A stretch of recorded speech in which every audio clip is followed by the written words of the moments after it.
開會啦。 We have a quorum. I'll call the meeting to order. Our last meeting was on the 22nd of March. We talked about issues with Cathay Pacific. After that, we haven't issued any information papers. The next meeting will be held at 4:30 p.m. on the 7th of May. There will be 2 discussion items. They are report on the work of the Competition Commission and update on the development of the 3-runway system at the Hong Kong International Airport. We only have 1 discussion item today. That is Hong Kong Tourism Board Work Plan for 2024 to 2025. The paper has been issued to members.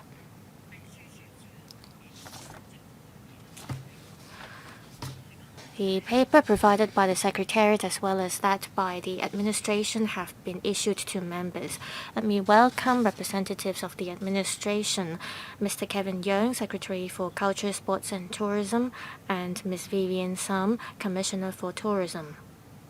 Any representatives from the Hong Kong Tourism Board? I think they are on the way. Mr. Dane Chang, welcome.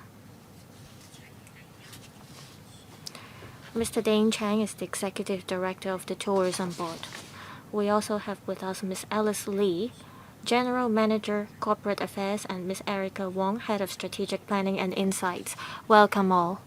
I understand there is a PowerPoint presentation from the administration. We've got the paper. Please walk us through the PowerPoint presentation briefly. After the administration's presentation, members can press the button to speak. Mr. Kevin Yeung, please. Thank you, Madam Chair. The Culture, Sports and Tourism Bureau has been actively promoting Hong Kong as a core demonstration zone for multi-destination tourism. We strive to implement the directive of shaping tourism with cultural activities and promoting culture through tourism as stated in the Culture and Tourism Development Plan for the Greater Bay Area and the Outline Development Plan for the GBA, and under the leadership of the Culture, Sports and Tourism, we continue to tell good stories of Hong Kong and promote Hong Kong to the world. Last year, we saw great recovery of the tourism industry. We saw steady growth of inbound travelers. In the 4th quarter, we had $10.68 million for inbound travelers. And according to statistics, in the 1st quarter of this year, the number rose to $11.23 million. Well, the budget was tight. However, in year 2024 to 25, the government still allocated $1,520 million to the Tourism Board. The Tourism Board strives to promote diversified events and activities, as well as open up diverse visitor source markets, and also it strives to stage the new courtesy campaign. Now I invite the Executive Director of the Tourism Board, Mr. Dane Chang, to tell us about the work plan for year 2024 to 25 of the Tourism Board. Mr. Chang, please. Thank you, Madam Chair. I'd like to report to you about the work in the coming year of the Tourism Board.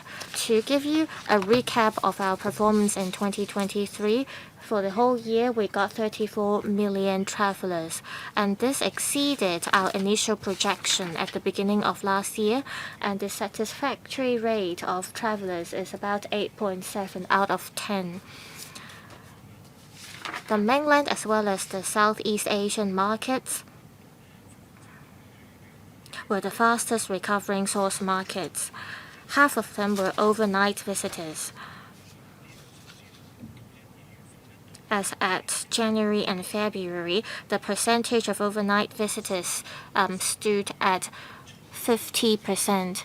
And earlier this year, there were more visitors that stayed in Hong Kong for family visit.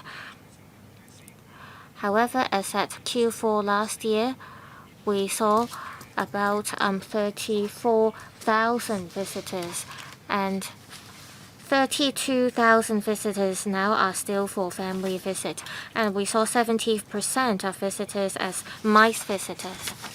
So in the last row here, you see some figures, and we compare the figures with that in 2018 peak period. We compare the figures in terms of the number of travelers coming to Hong Kong, as well as the air capacity, as well as the number of seats of direct flights. As at Q4 2023, around November and December, the figure has resumed to 60% of pre-pandemic levels. And earlier this year, the recovery rate reached 70%. And for the entire year, the average is 68% in terms of recovery. And compared to 2018, we had 11.2 million visitors, which is 71% compared to 2018 level. And this has to do with the resumption of air capacity. And we see flight capacity resumed to 77% in February. For per capita spending of visitors for the entire year for overnight visitors is about $6,900 compared to 2019, it was $5,800. In 2023, it's $6,900. Now we project the per capita spending in 2024 as $5,800. $5,800 is comparable to the average of 2019. For same-day visitors, their spending is about $1,300. And this shows that there are no longer same-day parallel good traders. You can see from this chart our performance from Q3, Q4 to Q1 this year. And we compare the figures we got with that of 2018. You see recovery is doing better for the mainland market. In Q1, the recovery rate is 71% compared to 2018, followed by the Southeast Asia, Taiwan, South Korea. Japan is doing more poorly, as the recovery rate is about 46%. This is because of the economic condition in Japan, and their outbound travel has resumed to only 50% compared to pre-pandemic levels. For other long-haul markets, we are seeing steady recovery to about 67%. If we look at each market individually, you look at overnight visitors compared with 2018, we are seeing more overnight visitors. However, don't forget that we are seeing fewer same-day visitors. Another good news is that the number of visitors who are not from the Guangdong province has increased as well. So 32% of the visitors are non-Guangdong province visitors. This shows that there are more visitors coming to Hong Kong through high-speed rail. For the Southeast Asian market, people mostly come to Hong Kong for themed parks. About 1/3 of the visitors from Southeast Asia told us that they are here because of the themed parks. So there are more visitors from multi-destination as well. For South Korea and Taiwan, starting from Q4 last year, we saw a stronger air capacity. We saw more flights from cheap carriers or low-budget carriers. And so we've seen 71% of recovery rate for South Korea, and for Taiwan, the recovery rate is about 76%. For long-haul markets, the good news is that with stronger air capacity starting from Q3 2023, back then that we only saw half of the resumption of air capacity. But Q1 this year, the resumption is 67%. So we saw a drop in fare prices. So we also saw an increase of the number of leisure visitors. 2/3 of them are leisure visitors now. So it was only at the beginning of 2023 that we saw a lifting of all social distancing measures or quarantine measures. Within a year, we staged Hello Hong Kong campaign and we tried to reconnect ourselves with the world. This year, our plan is to get visitors to see Hong Kong, see our promotional campaigns, and so that they will come here. We have 3 major principles that we stick to. They're also our targets. The first is to reinforce Hong Kong as an international city. We won't just promote ourselves as a tourist destination. Instead, we're also a multi-destination hub.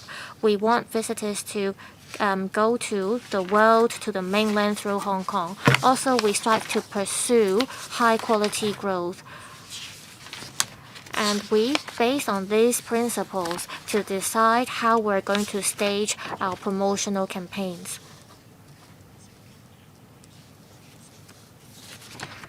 We look at 4 areas when we launch our promotional campaigns. We look at the journeys of visitors. We think about how to inspire visitors, how to let them know that there are reasons for them to visit Hong Kong. Even though they might not decide to come now, they will be here one day. So this is a kind of investment on our side. Also, we will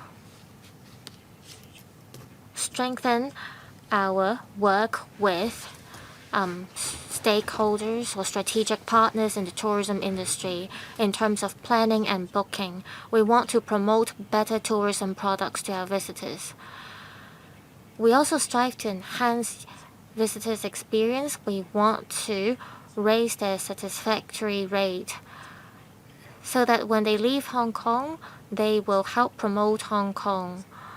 A lot of visitors, they make use of their social media accounts to post different materials. We want to turn people into capital. I will talk about the 4 major strategies.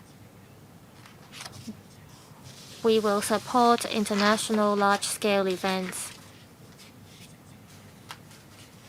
The Tourism Board have been staging a number of large-scale international events, and they have been popular. And we will step up efforts and continue with our hard work. We will be the first point of contact for the government, and we will support large-scale mega events to be staged in Hong Kong. Together with the industry, we have in Arts in Hong Kong activity worked with high-end travel agencies from the mainland to promote tour groups. These are packages launched under the individual visit scheme. We also strive to develop diverse or diversified tourism experiences. This is one thing that we focus on after the pandemic. We want to promote the natural sceneries and art and cultural scenes in Hong Kong. We've got money from the government to revisit a symphony of lights, and we hope that by the first half of next year we'll be able to launch the revamped Symphony of Lights. We will regularly organize pyrotechnics and drone shows with different themes and designs. We will encourage the industry to roll out signature tourism products. Apart from working with the local industry, we'll also work with that overseas. Earlier, we launched an exhibition with South Korea. We tried to encourage people to come to Hong Kong, and the exhibition has to do with nature and wellness. There were also tour groups from Thailand who came here to visit temples. Now, on diversifying visitor source markets, first, the Muslim market.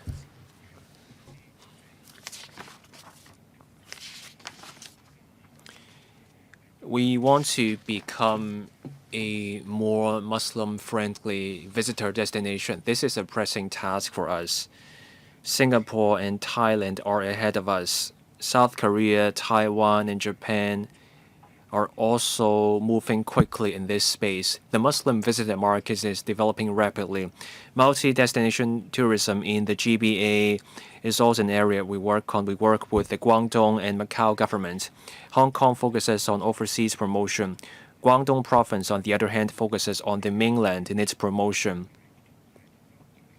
This means visitors from the mainland to the GBA will also come to Hong Kong. For potential markets, we're looking at the Middle East, Vietnam, and India. We will continue to support the travel tourism trade, but also the catering sector. We want to enhance their quality service. We give these sectors support. Next month, we will launch a new courtesy campaign to support our tourism sector, to give visitors hospitality. Thank you, Mr. Ding Cheng. Members, you may now press the button if you wish to speak. I will read out the members lining up to speak. Mr. Robert Lee, Mr. Sunny Tan, Dr. Chow Man Kong, Ms. Doreen Kong, Ms. Eunice Yong, Mr. Michael Look, Mr. Frankie Yik, Mr. Stephen Ho, Mr. Andrew Lam, Mr. Holden Chow, Mr. Brave Chen, Mr. Perry Yu, Mr. Yim Kong. Also, Mr. Jeffrey Lam, 14 members in total, 4 minutes for each member. Mr. Robert Lee. Thank you, Madam Chair.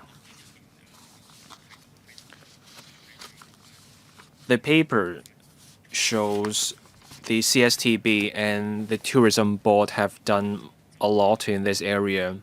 There are strategies for people coming here for leisure and also here for meetings, incentives, conventions, and exhibitions. There is work on arts, culture, sports, etc. Hong Kong is a tourism hub. Tourism is one of Hong Kong's pillars for our economy. The paper mentions making use of social media apps such as TikTok. There are also dance challenges under the Hello Hong Kong campaign. More than 1.2 million clips were made. The paper also says that the global viewership was 1.5 billion views. These figures are encouraging. There's also an increase in the number of followers of the HKTB's account from 300,000 people to 2 million visitors. How do we achieve maximum effect with minimum budget? Have we looked at how we can do more with the successful channels where we can spend limited money but achieve great effect? In 2024 to 25, the budget gave the HKTB $971 million. Some of that money will be here to this year. The rest will come in the next 2 years. In the 2024 to 25 financial year, the total subvention is $1.52 billion. $1.12 billion will go into marketing.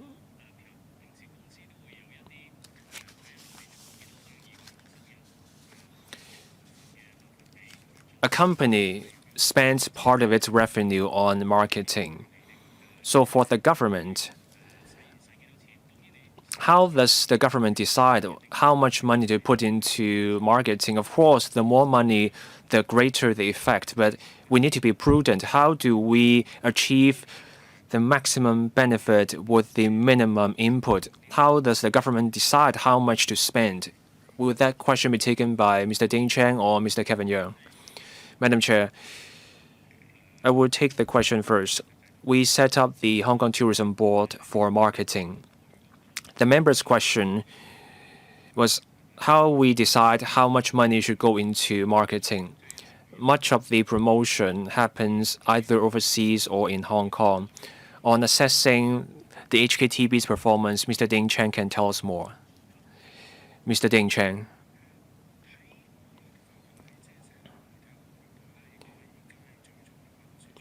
Social media platforms are a key channel for marketing.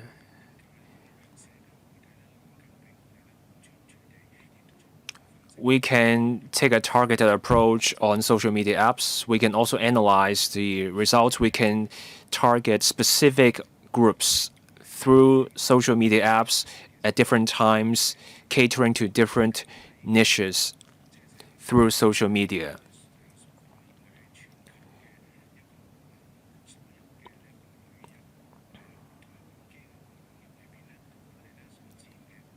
The HKTB has 3 million fans on TikTok.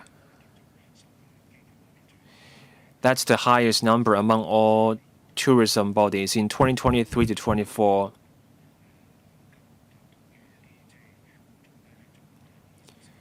We reached 2.4 billion viewers. So that's a high level by global standards. Now, on how we will spend our money in the budget next year.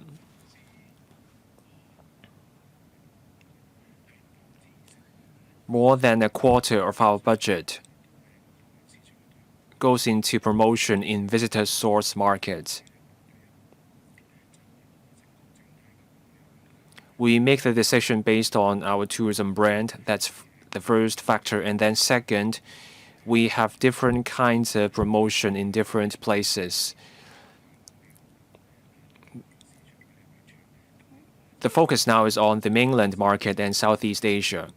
Now, overseas, we have the long-haul market. Our air capacity is recovering and getting back to normal. Over the past 6 months, we have also had more partnerships with overseas on a more normal footing, so there will be more marketing on that front too. Mr. Sunny Tan. Thank you, Madam Chair. We have the figures of 2024. So what will be the overall direction be like in 2025 to 26? Where will the growth come from in the next 2 years so that we can put our budget on promotion into the right places? Now, I have a question about the figures. I know the government and the HKTB have done much in analyzing the figures. We have used apps, etc. But I don't see something. There is something where the government can do better. Someone wants to come to Hong Kong, and the visitors have to book a flight. They have to clear the customs. How do we ensure a more seamless experience, an efficient clearance process for overseas visitors when they go through the booking of air tickets and customs clearance? How do we minimize the time that it would take for overseas visitors? Can the HKTB or the government think of ways to make this process more seamless? Some years ago, I visited Macau. I got a text message on my phone. Macau's tourism body gave me this information through a text message. So what can the government here share with me on this? Now, I have another question about the paper. There will be massive promotion, the making of drama series and variety shows. I look forward to that. Now, finally, on medical tourism, will we be promoting medical tourism as well? Who will take the questions, please? Mr. Ding Cheng. On the figures, we are getting better. But crunching numbers also requires massive investment. We collect data at different touch points. We work with the government departments on this as well. The immigration department is working on this. They're trying to do away with the filling of forms when people arrive. But we will look at other ways of collecting data.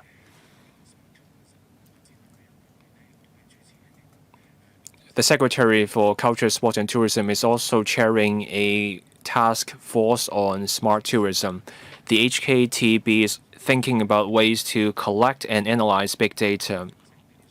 We also need to analyze the data early on with the tourism trade. We need to let the trade know what we have spotted through the data. This will cover not just tourism sector, but also the F&B sector. 2 weeks ago, we were talking to the sector. The sector found the data helpful. So every 3 months, we will talk to the sectors. Now, on the apps and the seamless experience, we agree with the member on those points. Through this task force on smart tourism, we will explore those points. Now, on sending every visitor a text message, we did give it thought, but then carrying out this idea would come at a considerable cost. After all, telecoms operators would be involved, so we will need to think about this. Now, on the making of drama series and variety shows, we have been working on that. Just then, people from Australia came to Hong Kong to make a series called MasterChef, and there are also other TV series made by producers from other places. Now, on medical tourism, we did give thought to this idea. We have talked to the sector, but we have made little progress. We need to find out more. Maybe more people are heading overseas or going to the mainland for cosmetic surgeries, but we need to find out whether Hong Kong has an edge in this area. Dr. Chow Meng Kong. Thank you, Madam Chair. I'm a consultant with the Hong Kong Tourism Board, but I forget which section of the HKTB it is. The HKTB is comparable to a small and medium-sized university in size. So it makes sense for people to pay attention to the success of the HKTB's promotion. The HKTB has done much work in the recovery of our tourism. Price competition is no go for us. We need to show people something distinctive. In the mainland, the tourism officials put on a performance to draw in visitors. I don't think we can expect that from Mr. Kevin Yeung. So now let's turn to promotion. We can do more in promotion in the mainland. The HKTB has heeded the advice from its consultants. We suggested getting on board the key opinion leaders from visitor source markets. 3.5 million followers on the Xiaohongshu. And there are also people from on Weibo. They are also followers of the HKTB, but the viewership numbers are not good. Can we get local companies from the visitor source markets to make those clips? Because we don't have the know-how. Now, on overseas promotion, can we put ads on websites showing people the best deals, the lowest prices? After all, there are people who are budget conscious. Now, my next point is that we have been trying to push for measures that will allow visitors from more big cities from the mainland to visit Hong Kong. Of course, we have to be mindful of our capacity. That covers the hotel and the transport sectors. We need to be mindful of the capacity of our cultures as well. So this will involve not just the HKTB, but also the CSTB. The question is, are we ready? Now, my final point is that although the government is now trying to revamp the Symphony of Light, some sightseeing ferries lack a berthing pier, and this problem has been there for 3 to 4 years. Can we talk about this so that we can enhance Hong Kong's charm? Thank you. Who will take the question? I will talk about the point about individual visit scheme and berthing place. We got the support of the central authorities, and there were 2 more cities added to the list of individual visit scheme. and residents from those two places can now travel to Hong Kong through the individual visa scheme. We'll continue to talk to the central authorities in hopes that more cities will be added to the scheme. Since the 6th of March, that is the expansion of the scheme, we see that we'll be able to receive more visitors from more cities of the mainland. On the point about sightseeing ferries, it is mostly about passengers going on and off of ferries in Tsim Sha Tsui. We've been talking to members of the LegCo about this. We'll also look into the matter with the relevant government departments to how we can provide more convenience to passengers. It's not just passengers who are making use of the space. Other people may use the space as well. I've talked to government officials of the mainland, and you're right that they put in a lot of effort into promoting their cities. We should not compare Hong Kong with any other cities on the mainland because we have our own characteristics. We are an international city. You mentioned about the number of fans on Xiaohongshu and Weibo.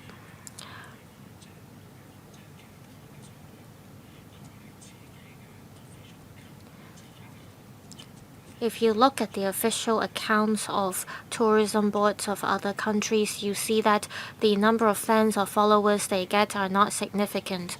We try to get bloggers or KOLs to launch promotional campaigns for us.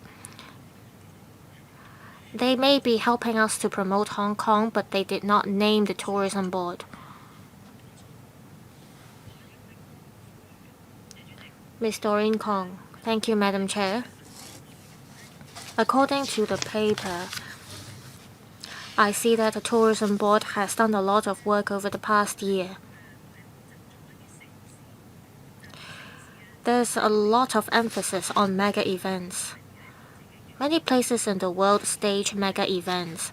I see that there is less emphasis on cultural tourism in your paper.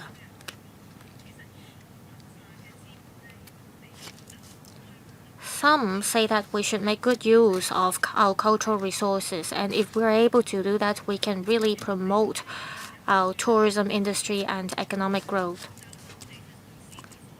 1,000 Places to See Before You Die is a book that many has read, and Hong Kong is one of the places mentioned in the book.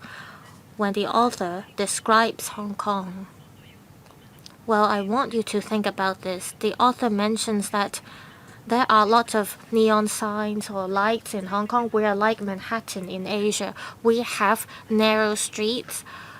We see sampan on our sea. And during Lunar New Year holiday, we celebrate it for 3 weeks. And during Mid-Autumn Festival, there are people on the hill and in the peak who play lanterns. There are also night markets. There are lots of top-notch tailors in Hong Kong. So all these are about our culture. I want you to help preserve our culture. These cultural characteristics are mentioned in the book. I want to know what plans the tourism board has to preserve all these cultures. I see that you will spend $1.1 billion on marketing Hong Kong.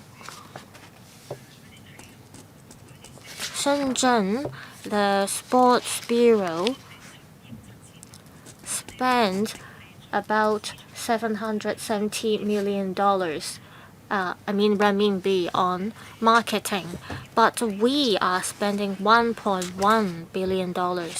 How does the tourism board or the government look at the amount of spending? Mr. Yang, the tourism board is mainly responsible for promoting tourism in Hong Kong. On the point about promoting our culture, we have touched on this under the Culture, Sports and Tourism Bureau. We have our own unique cultures in Hong Kong. We also have cultures displayed during our festive occasions. We have promotion about our intangible heritage. We also stage arts and cultural events to promote all these cultures. The leisure and cultural department stage the Lantern Festival every year.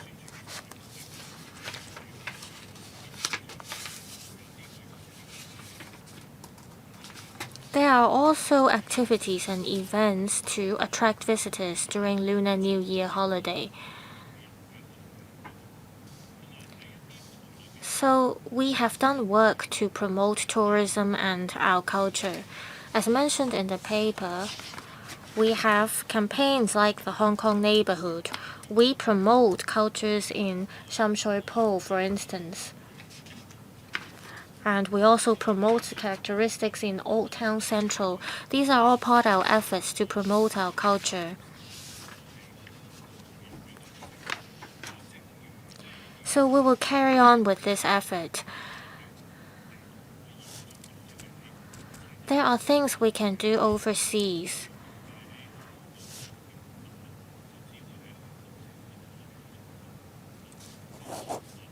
But there are certain characteristics and cultures that can only be found in Hong Kong, so we'll step up our efforts in this regard. We cannot compare ourselves directly with the situation in Shenzhen. There are many districts in Shenzhen. And when Shenzhen promotes its own tourism, they work on different areas. We cannot simply look at the figures to make a comparison. Thank you, Madam Chair. Ms. Eunice Yong. This morning I was in Chongqing. At 4:04 p.m., I got off the high-speed rail train, and now at 4:30 p.m. I was able to arrive at this meeting. We have more passengers taking the high-speed rail. Can we have more mainland visitors come to Hong Kong? People from the business sector have been telling us that they have seen a closure of shops and restaurants. A few Chan Tangs in the North District have closed, and those that sell dried seafood have also closed. We have our own characteristics. We have Fa Yun Street. We have shopping malls that sell computer components or gadgets. However, we lack promotion.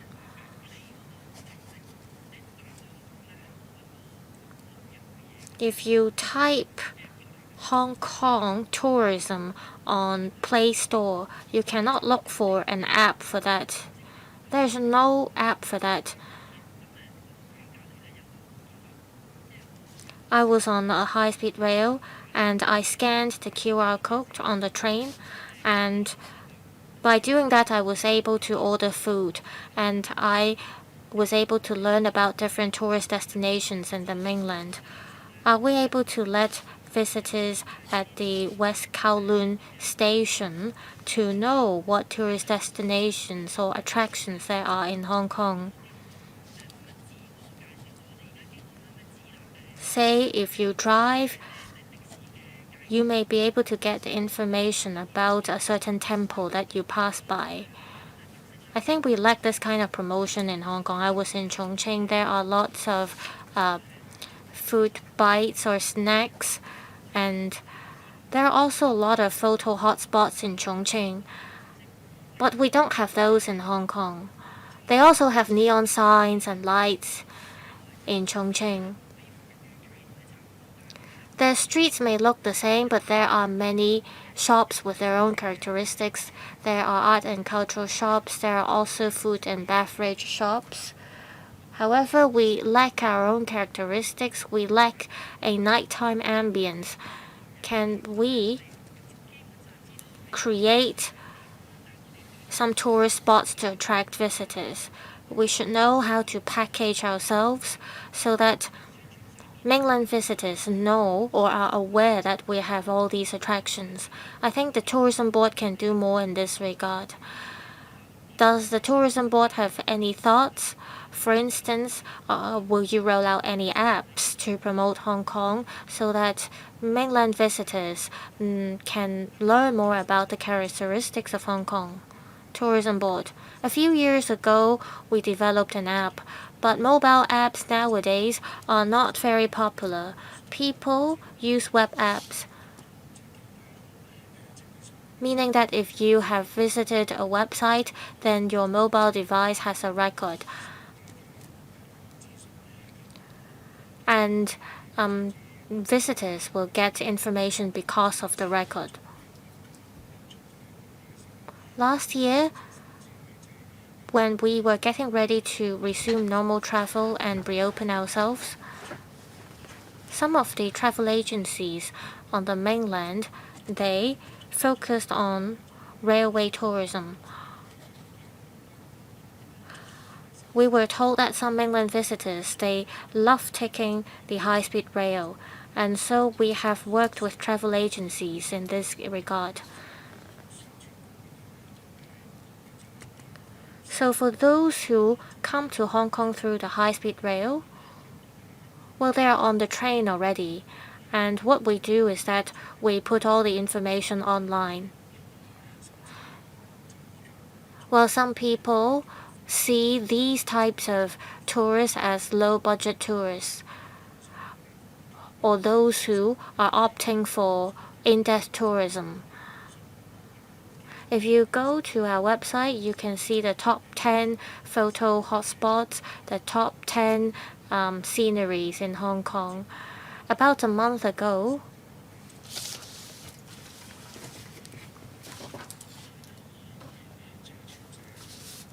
we launched the Hong Kong Neighborhoods promotions, and the Hollywood Road was ranked the second in the world. Mr. Michael Luke, we've just had the long weekend. I saw some programs that promote about tourist attractions in the Greater Bay Area, and I visited those attractions.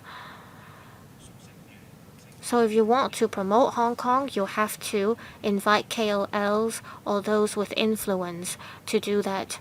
You don't have to necessarily ask people from Hong Kong to promote our attractions. The younger generation may not be familiar with those celebrities in Hong Kong.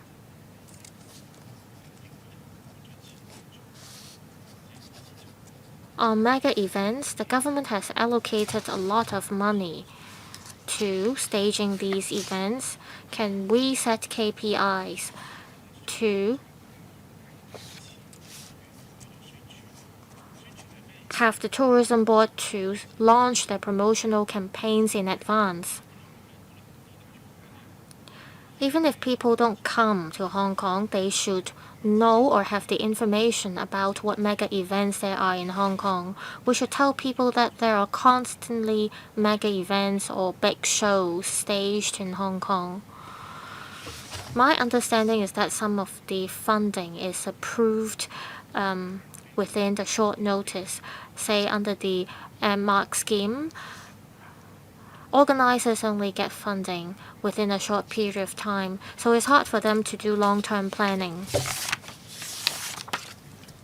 On City Walk, we should not only look at visitor spending, we should focus on our hospitality. There may be backpackers who come to Hong Kong, but what matters is not how much money they spend, but they can feel our hospitality culture.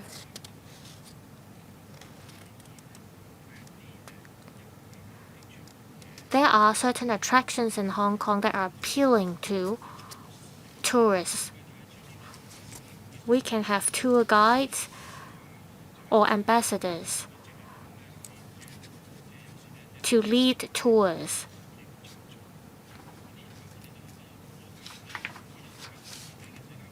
And tourists, if they get a very good experience on the City Walk, they will promote Hong Kong to their friends and relatives, and that will bring to us more visitors.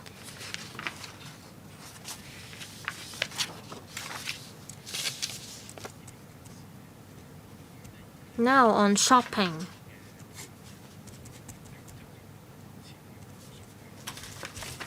We have the $5,000 duty limit imposed by the central authorities. I want to know if the administration will increase the limit to 100,000 RMB per year, like in Hainan. If the duty is so high, no one will spend money in Hong Kong. 先我答兩個問題。 Who will take the question, please? I will take the first two questions, and then Mr. Ding Chen can elaborate on the rest. Now, on the major event economy, we want mega events to drive the economy, but there are other policy objectives with some mega events, such as promoting culture and sports in Hong Kong. So the key performance indicators for those events will be more than just about the visitor arrivals. For some mega events, you may see more locals take part in the event. So the situation varies from one event to the next. So in that case, different KPIs apply. Now we get the point about promotion. For events that may draw visitors, we do our best on promotion. But sometimes an organizer hosts the event for the first time, and the organizer also needs more time to get all the documents in to support the application. And we may not be able to do all the promotion we want in every scenario. This Saturday, we will have the Hong Kong Sevens. We knew well in advance the event would happen. So in this case, the Hong Kong Tourism Board is in a better position in overseas promotion. But of course, we will keep doing better in our work. Now, on the duty-free allowance for mainland visitors, there's a cap.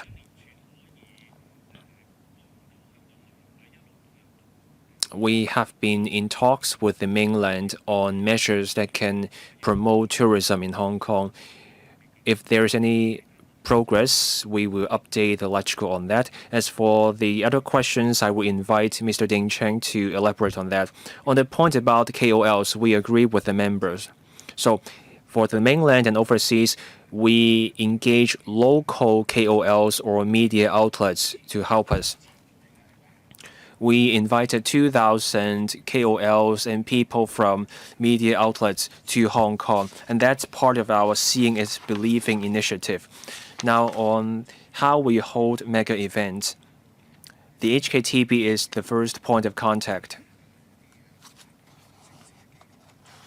We come across organizers. Indeed, early promotion is very helpful.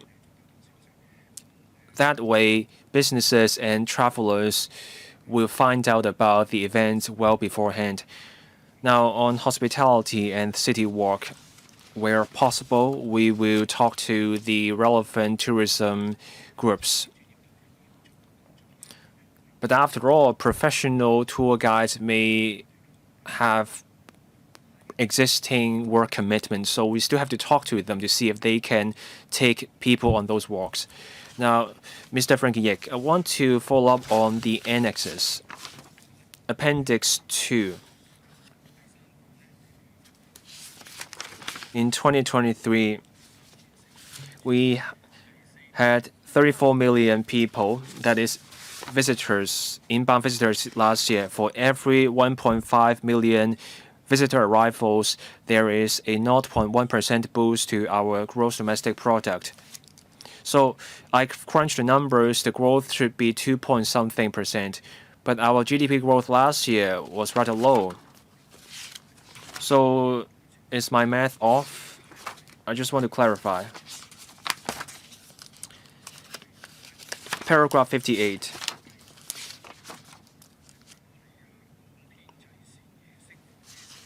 Now, this is about the Victoria Harbour.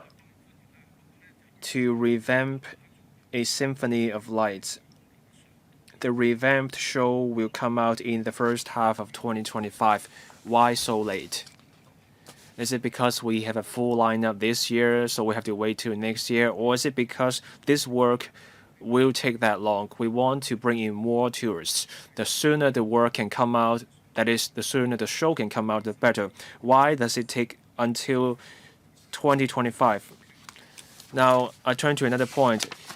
Labor crunch, rising costs, those problems have plagued us for a while. Last year, the government approved the labor import scheme for the airport. We were short of 10,000 workers. Only 6,300 workers were approved. And the import scheme started shortly ago. So, for our inbound tourism sector, has the government assessed the manpower needed?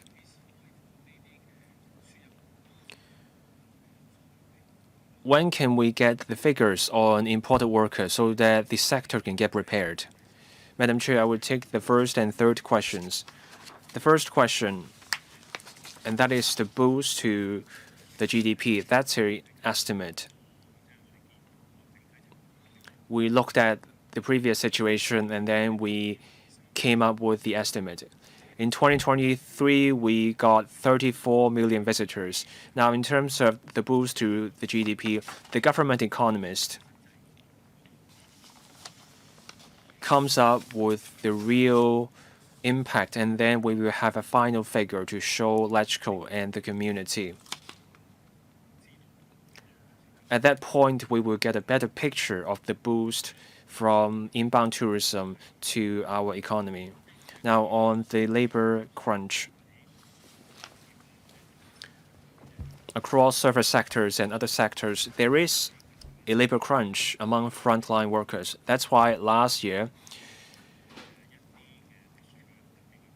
there were special schemes for sectors like the construction sector. Labor importation is also allowed now for sectors that used to struggle with importing workers. We still need to talk to the policy bureaus to see the impact on different sectors from the labor import schemes. It will take some time before I can provide further details. Mr. Ding Cheng. Now, on Symphony of Light, that show has been around for roughly 20 years. The hardware is aging.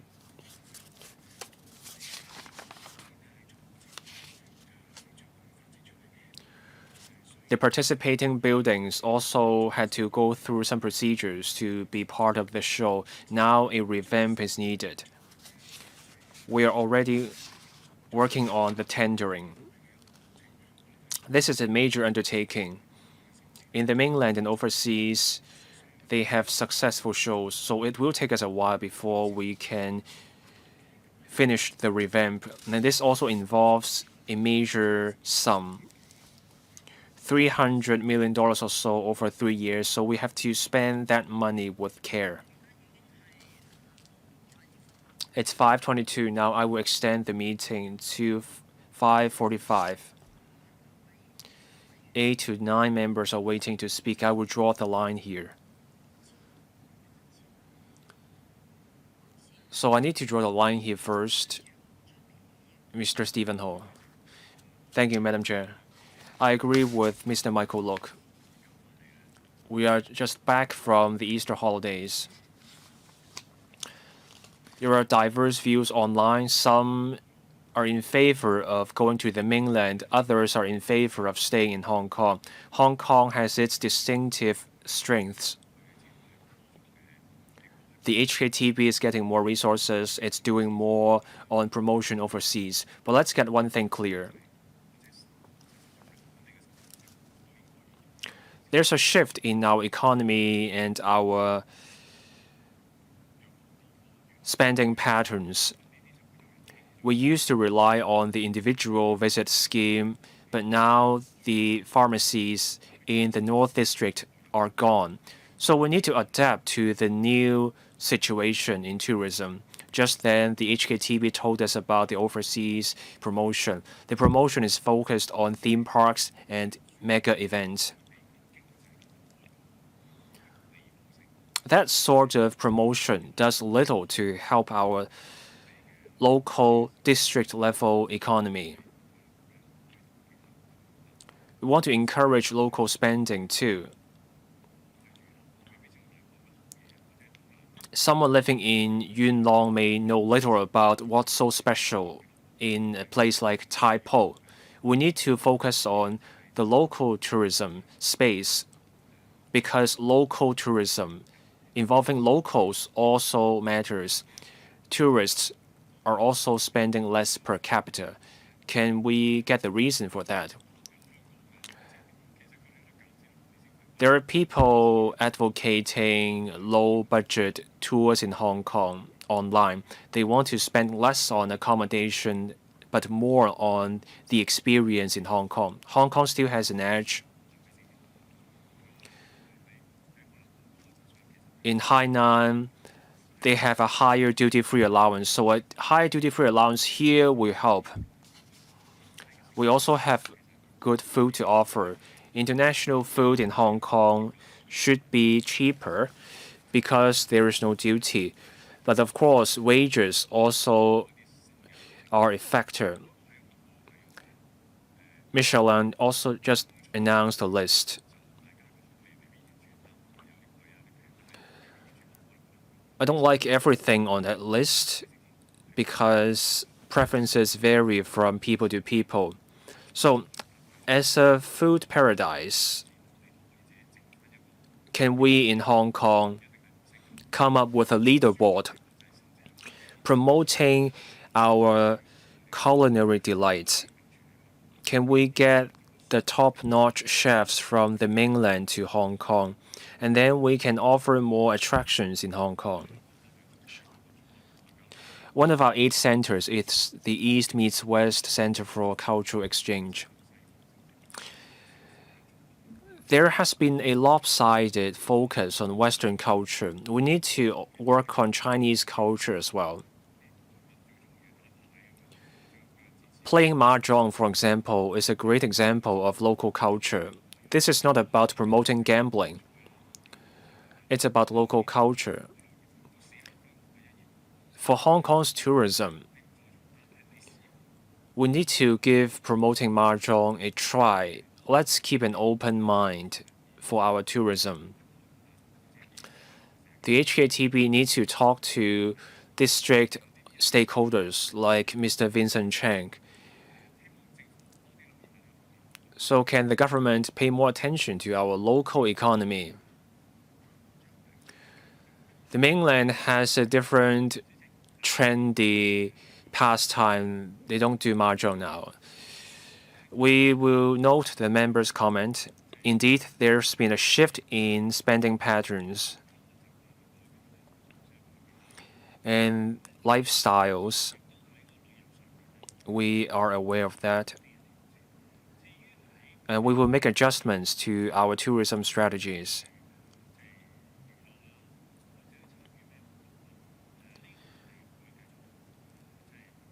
On leisure activities for local residents, we will talk to the HYAB about that.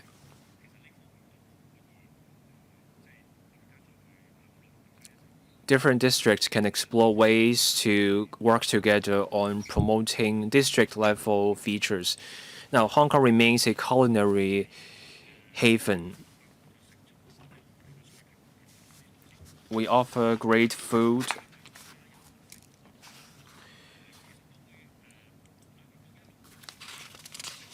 The HKTB has been promoting Hong Kong's tourism with a focus on our culinary delights. Now, on whether we can have a homegrown system without having to rely on an external system for food like Chinese cuisine, we can give that thought. Now, on promoting Chinese culture, we will have the Chinese Culture Festival. We will also have the Greater Bay Area Cultural Festival. These are new events. So we work on both Western culture and Chinese culture in promoting culture. Members, please be brief. Please be mindful that other members are also waiting to speak. Mr. Andrew Lam. Thank you, Madam Chair. We all see the efforts made by the Tourism Board. We see a gradual increase of visitor numbers. However, we are still facing challenges. We saw a peak in 2018 in visitor numbers, which was at 60 million or so, and now we see the numbers standing at $34 million in 2023. So there is still a gap from the peak. The executive director mentioned a couple times about the air capacity. Is air capacity one obstacle that we have for us to see a resumption of visitor figures to pre-pandemic level?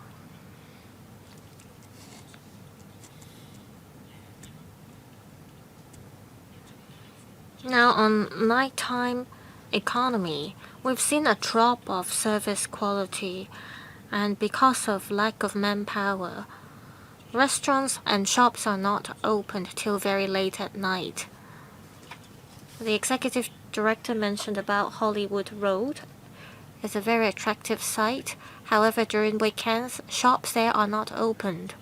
Is it because of manpower shortage?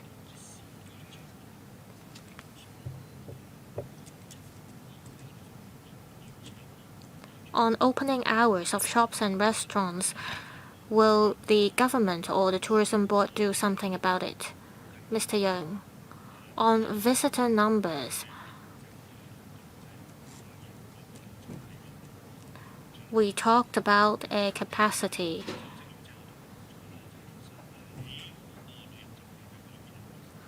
We see a change of consumption behavior and traveling patterns of visitors. We may not be able to resume fully to pre-pandemic levels. If you look around the world, it's been 2 years now since some of the places resumed normal travel with the world, and the capacity or tourist figures have only resumed to 70 to 80% of pre-pandemic days.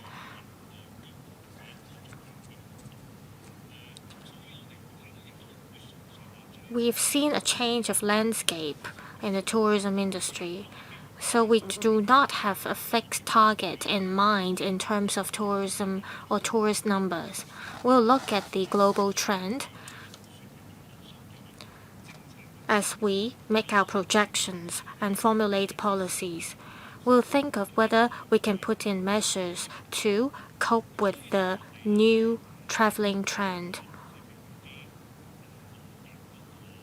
Members mentioned about the opening hours of eateries or restaurants.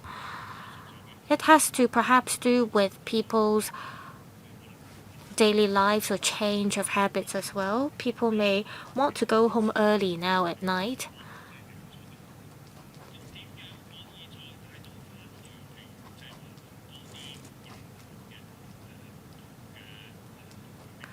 As to how we can revive our nighttime economy and encourage restaurants to open for longer hours, well, we have launched the nighttime campaign or Night Vibes campaign,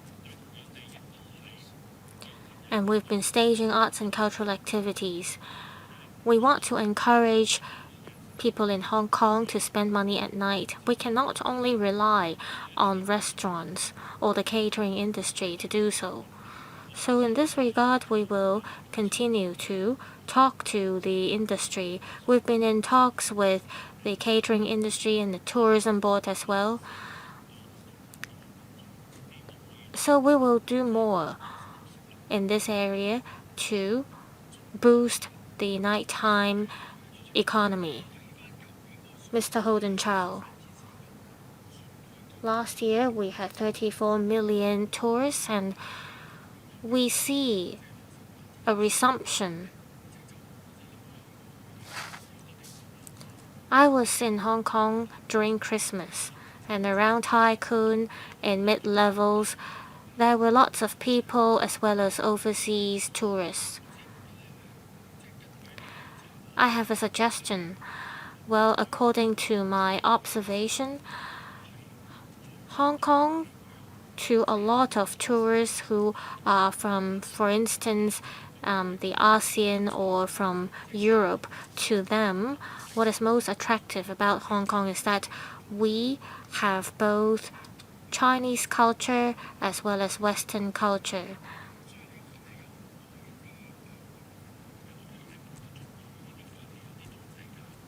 So many overseas visitors like visiting places with convergence of Eastern and Western cultures. From a tourist's point of view, whether people speak English helps as well. I think here in Hong Kong, we meet the standard. We are an international city. To boost our image, we need English proficiency. Secretary, Hong Kong is an international city and people's language level matters, so we will continue to pay attention to this. Well, thanks for being brief. Mr. Brave Chen. Thank you, Madam Chair. I want to commend the government as well as the tourism board for their efforts and hard work. However, we have to do more. We want to revive our economy, and we're seeing a global economic recession. The DAB, when we had the meeting in Beijing, we mentioned that we want to raise Hong Kong's duty-free shopping allowance from 5,000 yuan to 30,000 yuan. We want to bring high-quality visitors or high-spending visitors to Hong Kong. This is one point.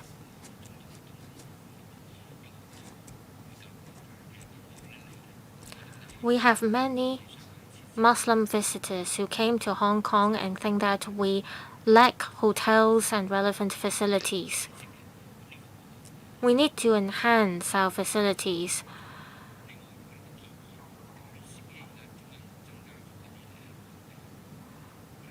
The central government has expanded the individual visit scheme.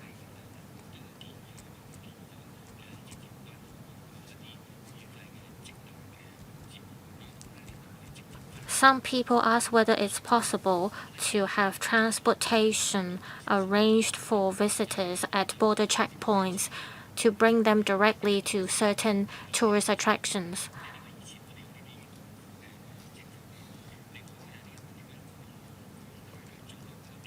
So this is about expanding our capacity.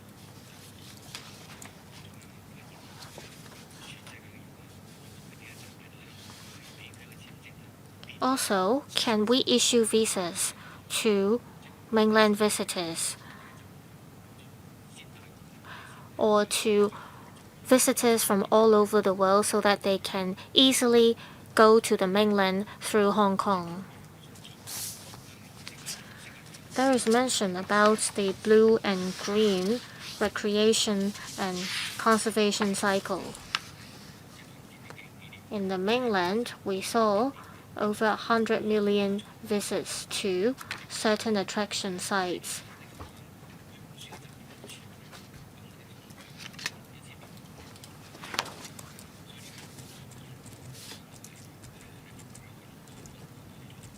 So I wonder if we can expand our attraction sites as well.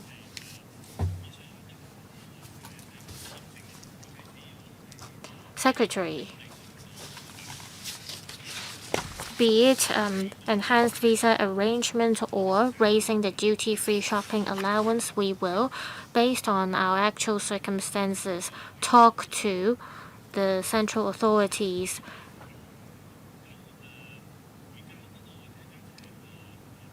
On the point about Muslim visitors, I'll invite Mr. Dane Chang to speak about it. On shuttle transport,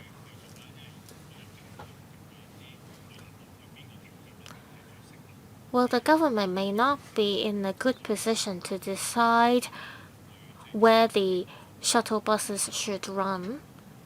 We may be able to offer some assistance and support, however.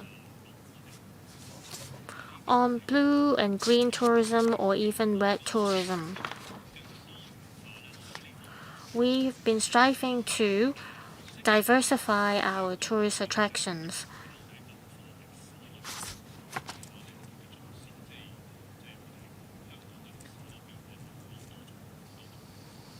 We've been emphasizing spreading the history of our city and our country as we promote tourism.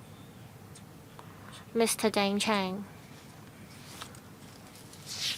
On certification for Muslim visitors is one of our major work this year. Singapore and Thailand have been doing very well in this regard, and we want to expand the share of Muslim visitors.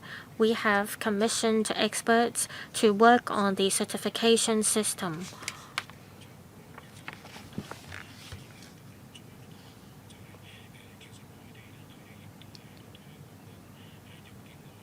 In the mainland, they have been promoting enhanced visa arrangements, and every 2 or 3 months we see the visa arrangement or visa scheme expanded to more cities and countries. Most of the visitors get visa-free arrangement when they come to Hong Kong. You mentioned about facilitating Muslim visitors. Are there any members of the tourism board who are Muslims?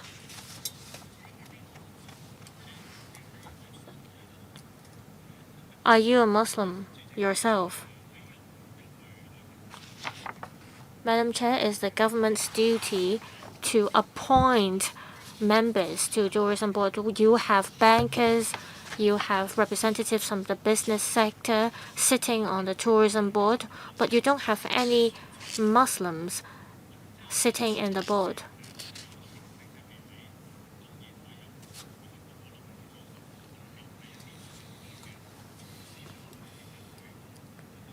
The tourism board is just one of the parties that work on the promotion. As to how we collect people's opinions, there are many different ways and channels we can do that. That means your board is not very diversified. Well, there is a certain limit to the number of members we have. Mr. Perry, you. We see that in Q1, the total number of inbound travelers is 11.2 million, and it is 70% compared to 2018.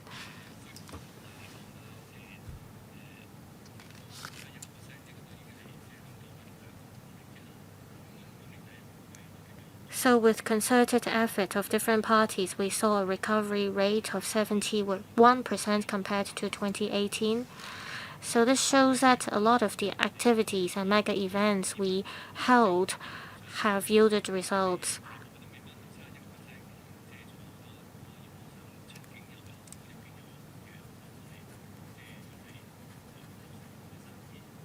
For a lot of businesses, they haven't seen a 71% of recovery rate. So I hope the government will continue to pay attention to the business environment, and that the government will continue to offer support to roll out new tourism new tourism products. We have seen award-winning itineraries. Can these itineraries be promoted to people in Hong Kong, so that people can learn more about the in-depth tourism products in Hong Kong?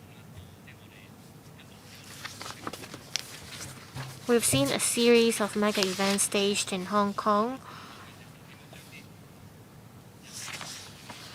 The chief executive has been talking about turning people into money.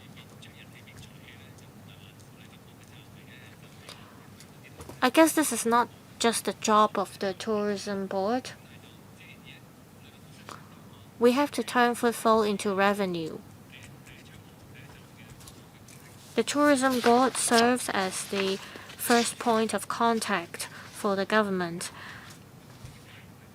How will the tourism board bring together different sectors so that the various sectors and industries can benefit from the staging of international events in Hong Kong? And that there can be more chances for visitors to spend money in Hong Kong. My other question also for the Hong Kong Tourism Board. Early this year, the projection was to have 46 million visitor arrivals this year. Now, in the first quarter, we had 11.2 million visitors. When you add up the figures and extrapolate, we will have roughly 45 million visitors this year. But the chief executive mentioned a target of 50 million visitor arrivals instead. Is the government confident about reaching this target? Secretary, our target is to have 46 million arrivals this year, but of course, the more the merrier.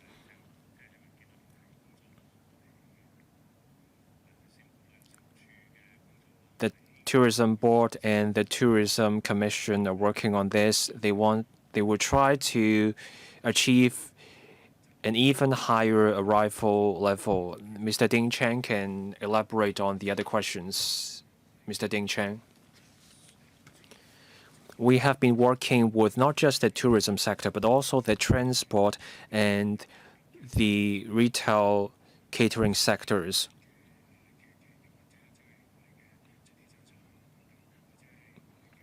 We talk to malls and the property developers running those malls. We can see there's a shift in the landscape. There are shifts in the spending pattern of locals and mainland visitors.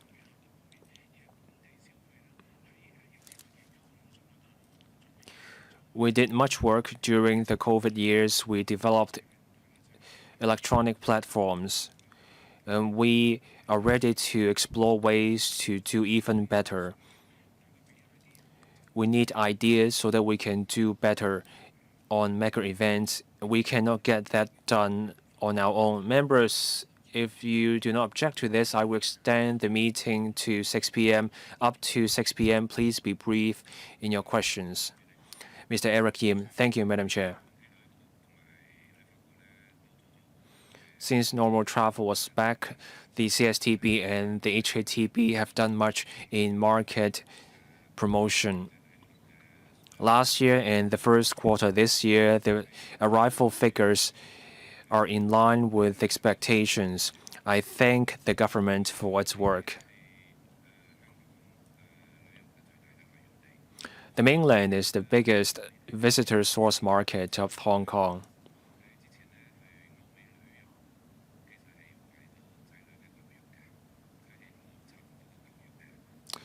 Many mainland visitors went to Europe and the US because they wanted to find out about the situation there for their children's education. So my question is, we know there are now more students at our universities and international schools from the mainland. Are there plans on the part of the government about package deals involving tours of Hong Kong's universities and international schools so that mainland parents can take their children to Hong Kong for a trip during, say, summer holidays? That way, we will see tourism, and the parents can also find out about the schools. Now, we now have the Safeguarding National Security Ordinance. Western countries have produced false reports about us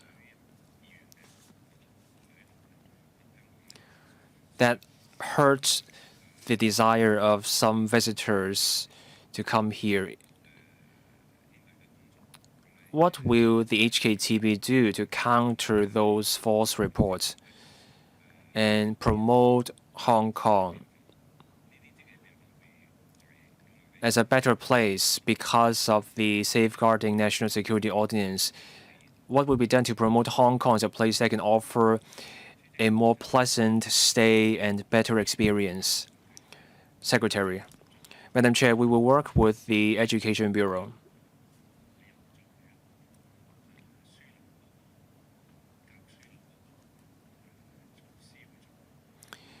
We will look at measures to promote Hong Kong as both a tourism hub and an education hub. We already have many people who come here for our universities. Recent media reports also say that mainland visitors go to our universities to have a look. If there's a market need, we can explore that, and we can certainly talk to the sector about that. Now, on the Safeguarding National Security Ordinance, that law aims to keep our country safe.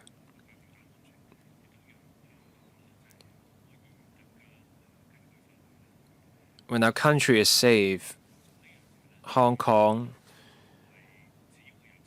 takes measures to uphold national security, and that's positive for tourism.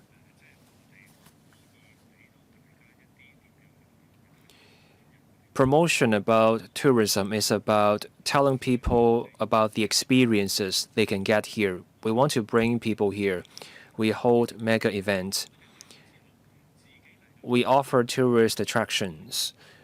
We bring people here, they experience the attractions themselves, and then that creates the word of mouth, and that will be helpful when these visitors return to their home countries. When false reports come up from overseas, the HKSL government acts swiftly in clarifying matters. Mr. Ding Cheng, our overseas offices looked at the overseas press reports after the passage of our homegrown national security law, and we don't see much on that front. I agree with the executive director of the HKTB. With the exception of politicians and a handful of people, the average people overseas don't really worry about our local national security legislation. Mr. Jeffrey Lam. Madam Chair, can I echo your comment just then? The average people don't worry too much about our local national security legislation. It's only the overseas politicians that make a fuss about our national security law. Now I turn to my questions. First, international mega event.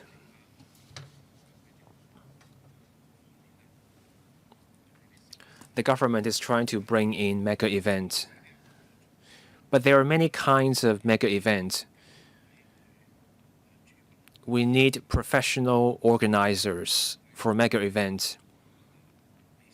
We have seen the Messi incident. The organizer is not a professional organization in football events. Recently, there was a snooker event.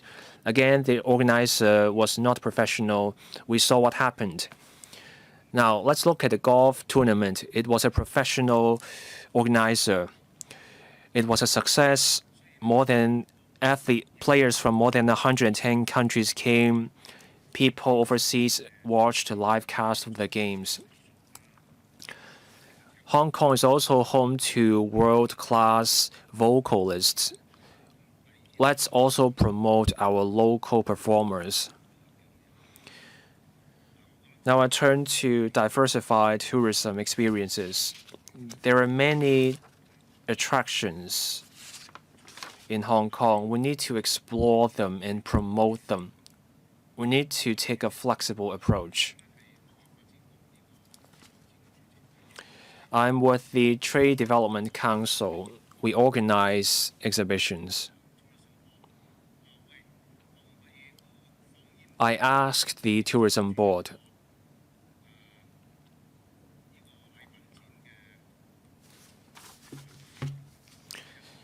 When we hold a gift expo, can we have a symphony of lights specifically on that? But then the TB told us the schedule doesn't work. So that's an example of the HKTB not being flexible enough. So I'm asking the HKTB now, can you be flexible with this? The HKTB should be flexible in its event. Now my third question about Muslims. I know something about the Muslim culture. I visited the Middle East a few times. This month I will also go to the Middle East. I'm not a Muslim myself. But if there's anything I can help, I will be happy to help. The Madam Chair has a point. The HKTB has no Muslim member on the board. You need people who at least know something about the Muslim culture on the HKTB. Now, about the courtesy campaign, we don't have enough workers. Can we bring in imported workers? We need enough workers. Secretary.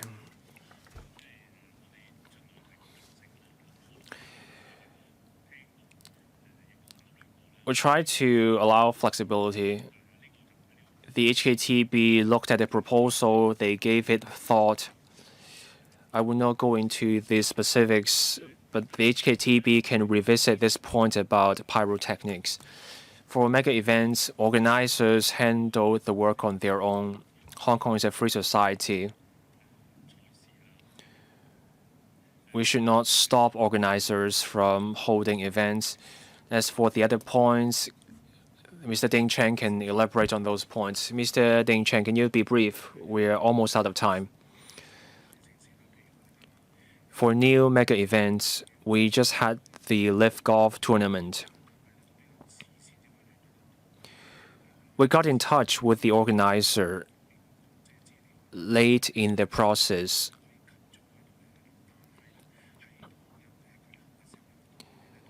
But on the date of the event, we had a meeting. The organizer made the event a success. And we agreed that next year, when we hold the same event, we can do more on promotion. Now, on the point about pyrotechnics, I was not aware of the request about the pyrotechnic on April 27th. Just then, there was a point about island hopping in Sai Kung. Hong Kong has many outlying islands. We should promote tours of those islands. We need to promote the outlying islands, but we have dilapidated piers. We have the potential for developing marinas. In Cheung Chau, there are old hotels. Let's think about how to promote those hotels. Cheung Chau has this Silver Bay Hotel, and we should explore that. Hong Kong has many different attractions to offer. We are a diverse and open community, but we have seen years of smearing by Western media. But there's one thing that even Western media commend us, and that is the gay games. $200 million in economic benefits, but even Western media report this event positively. So if we have future events, we have only had just one gay games in more than 40 years. We need to promote our diversity. We need to promote our diversity and openness. So that's my message. Just a suggestion. Mr. Vincent Chen. Thank you, Madam Chair. I'm not a member of this panel, but I want to put this question. In fact, 3 questions. In sports and culture, we've seen mega events with good results. But we need better integration of those events with tourism. We now have a strategy group, but we need an institutional setup and earlier promotion. Tomorrow, there will be a forum on the rugby sevens. Tomorrow, there will be travel agencies talking about that. We need to talk about that. Now, on Temple Street, there was work done last year. Good work. Hong Kong needs a night market. So apart from the Temple Street, what more will be done? Now another idea, a Hong Kong Pass. We have many publicly funded museums. Those museums are worth a visit. Please consider them. Thank you. Madam Chair, I'll be quick. On the point about mega events, we agree. We want to integrate culture with tourism and sports. Organizers of any cultural and sports events, they are responsible for their own promotional campaigns as well, so we cannot solely rely on the tourism board to market these events. Yes, Mr. Chang. We made a good start. There is a coordination group set up by the government now. We will work closely with the sectors to see how we can stage promotional campaigns in advance. On the point about Temple Street, is one of the more successful items under the Night Vibes campaign. There will be a second phase promotional campaign in the coming 2 weeks.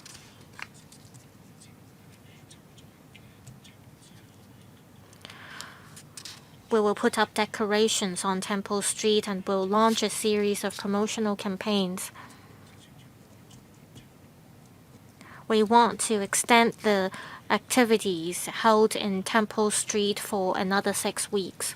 On the point about Hong Kong Pass, we'll talk to different government departments.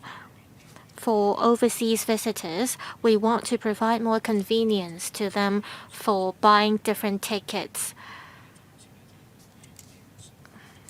Currently, some business organizations or online travel agencies are responsible for this kind of packages.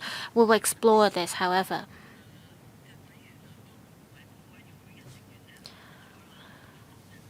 So there were members who asked questions from our panel and those who aren't from our panel. The next regular meeting will be held on the 7th of May at 4:30 p.m. Thank you.